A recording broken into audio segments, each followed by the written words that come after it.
What's up, everybody? Corey Van Castle Cook here of the Movie Chumps, and I just got out of director Benny Safdie's latest film, The Smashing Machine, starring Dwayne Johnson and also Emily Blunt.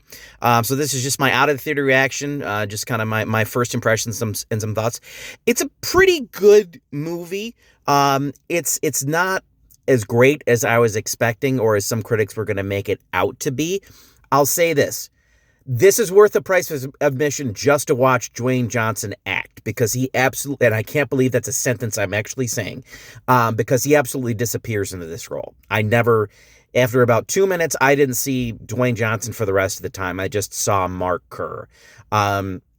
Somebody talked about how he got into, well, some critics said something about how he got into the man beneath the machine, and I think that's an accurate statement. You know, he's more even physically imposing than I've ever seen before, just to get into that mindset. He also has the prosthetics and whatnot, but he goes to some emotional depths here. Mark Kerr had a very toxic relationship with his wife Dawn, played amazingly by Emily Blunt, who she's stunningly beautiful in this thing, but it's overtaken by how great of an acting performance it really is.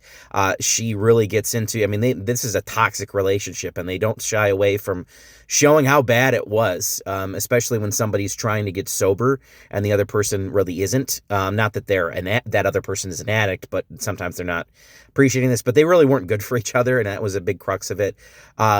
But he also plays this character as, he's not a mean person in any way, shape, or form. He likes to connect to other people. They really touted what UFC was like and has become, kind of this brotherhood situation. They're not hating each other or anything like that. But the fights are brutal and very realistic. There's very few times that the camera is not on Dwayne Johnson the whole time.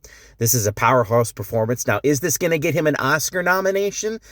My thought process is probably yes, and it's probably going to be deserving, because it's a very, very good performance. But you know how people campaign for these things, and that's probably what's going to happen.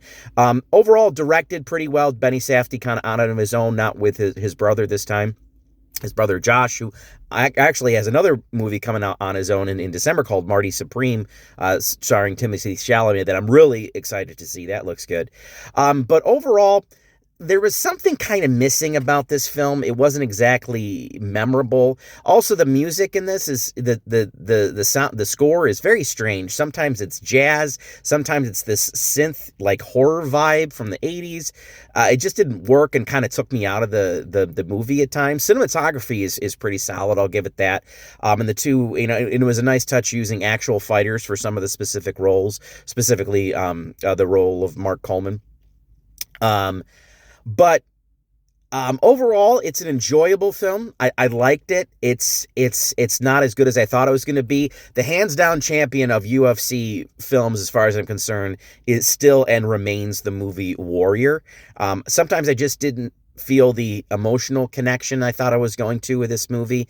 But again, it's worth it just to see Dwayne Johnson's performance, because he's absolutely incredible in this, and Emily Blunt is equally excellent as well. So overall, if you had to peg me down for a score, I'd probably give it about a 6 out of 10.